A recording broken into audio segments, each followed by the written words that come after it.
Xbox lost millions of Game Pass subscribers after last year's massive price hike, and this would explain why Ashish Sharma is lowering the Game Pass prices, trying to bring back the old Xbox logo, trying to convince everybody that even though her background is in AI and all the people she hired underneath her also have a background in AI, that they're not going to go all in on AI, that they're all about the gamers because they're losing money. And they're probably being told, hey, this is a huge revenue driver for us. You cannot chase these people off.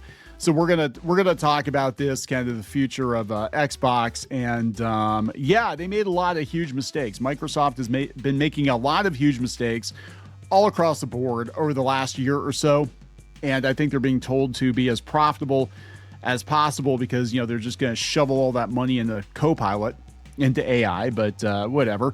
Let's talk about this before we get into it any further. Please subscribe for more pop culture news, views, and rants. Guys, if you'd like more Clownfish TV, go out to more.clownfishtv.com. That's more.clownfishtv.com for more episodes and podcasts you will not find here on YouTube. And if you'd rather listen to us instead of watch us, you can go out to iTunes, iHeartRadio, Amazon, Spotify, wherever you listen to podcasts. Check out the Clownfish TV podcast. And there are a few episodes out there you're not going to find here on YouTube as well. So thank you for that. Let's get into it. This comes from PC Gamer. Xbox lost millions of Game Pass subscribers after last year's massive price hike. This will explain why Ashish Sharma moved so quickly to lower them. Okay, they said Microsoft recently reversed the sky-high Game Pass price increases imposed in 2025, bringing them down to not quite where they were prior, but close enough to quell at least some of the complaints. Yeah, people were not happy about this. The move came not long after Xbox CEO Ashish Sharma admitted the prices were too high, but it sounds like the impact of those hiked up prices was perhaps even bigger than most of us expected. Matthew Ball, game industry analyst and newly installed Xbox chief strategy officer, said during Summer Game Fest, during an interview with Game Business Live, reported by Game... Oh my God. Okay, this is a sentence. Matthew Ball, games industry analyst and newly installed Xbox chief strategy officer, said during a Summer Game Fest interview with Game Business Live, reported by GameSpot, that Game Pass, it's a mouthful, lost millions of subscribers over the months after the October 2025 price increase, which saw the top-end Game Pass Ultimate go up by 50%. Because they think you're pay pigs. That's what this whole thing is. Like when the chips are down, when they're losing money, and Disney does this too. They lose subscribers, so what do? They jack up the prices to make up for all the people that left because they think the rest of you that are left are going to pay regardless of what they charge, and that's not how it works. And more people are walking away from AAA gaming right now, and they'll want to rent their games. So right now is a bad time to jack the prices up. Losses on that scale would certainly explain why Sharma prioritized the Game Pass price reduction. That cut came with a cost of its own. Call of Duty games will no longer be available on Game Pass at launch, but will instead be added about a year after they launch. But this seems to be one of those cases where the price cut had a positive impact almost immediately. In May, just a month after the reduction, Ashish Sharma said, "We've seen Game Pass acquisitions grow and retention improve. Not a complete turnaround, but a good first step." Well, yeah, I mean, I love how companies do this. They screw up, they reverse course, and then people are like, oh, it's okay. They're sorry. It's going to be fine.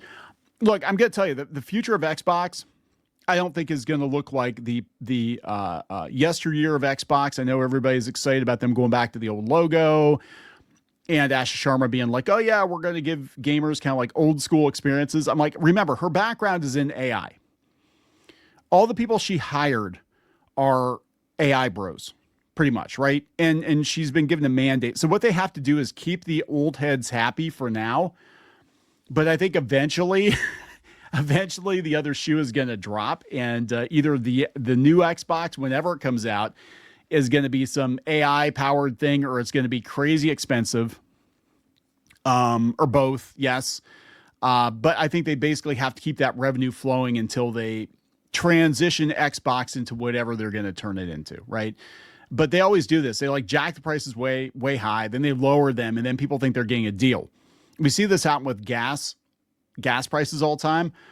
Like they'll go, like I remember during Hurricane Katrina, they went from it was like $1.75 a gallon, $2 a gallon to like $5 a gallon, $4.50 a gallon. Then they brought it down a little bit and everybody thought they were getting a deal, but they really weren't getting a deal. It was just they brought the prices down a little bit, but then people started buying gas again, right? But they still raised it overall, and that's what they do. Ball repeated the sentiment, saying the price cut Game Pass Ultimate's now $22.99. It's still an increase, but not nearly as jarring. It's resonating with gamers. So yeah, they jacked it up way high, then they brought it down because they're like, oh, well, we still have to raise it, but we're just going to raise it a little bit. The Game Pass price cut is just one part of a broader effort to turn things around to Xbox. While Sharma's tenure at the head of Xbox was initially expected by some to be brief and terminal, Seamus Blackley predicted she was brought in as a palliative care doctor who slides Xbox gently into the night. He later seemed to change his mind with recent moves like Game Pass price cuts and the return of console exclusives. No, I think that's still the same thing. I think they're going to see how far they can go. But at some point, I don't think Xbox is going to make sense for Microsoft, being this $1 company that is all about the AI. But they do seem to, like, look, I'm going to be honest, they do seem to be walking back some of the AI stuff because I think they're starting to realize they're not going to be profitable right away on AI. So I think they're like, you know what, maybe we need to make our current customers happy and not piss them off because this AI thing could take 10 years to actually pan out.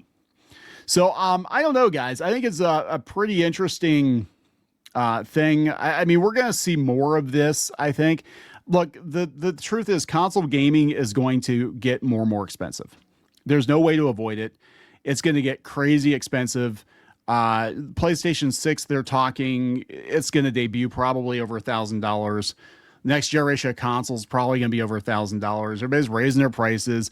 You need to go watch the other video we just recorded talking about the average age of gamers, and most gamers are middle-aged. The console gamers, the power gamers, the people that buy the hardware, buy the games, buy the $70 games, $80 games, whatever they're going to charge now, those people are older because they have disposable income. So I think that companies like Microsoft, if they want to stay in the game, no pun intended, they're going to have to make those older gamers happy, and making everything a rental. Not owning your games does not make people happy. Jacking prices up on, Game Pass and all that, just arbitrarily, like Netflix, does not make those gamers happy because they're just as content to go buy an old console and go buy some old games and play those that are offline. And in fact, I think there's a big push now for physical media coming both from Gen X gamers and also younger gamers who are like, wait, you can play games, not be tethered to the internet and not constantly have these companies spy on you and not have to pay monthly. You just buy the console, buy the game, and that's it. I'm like, yeah, that was the thing we did for years. So I don't know. It's interesting though. They apparently lost millions of subscribers though. So I'm going to wrap this up. Please subscribe. We will talk later.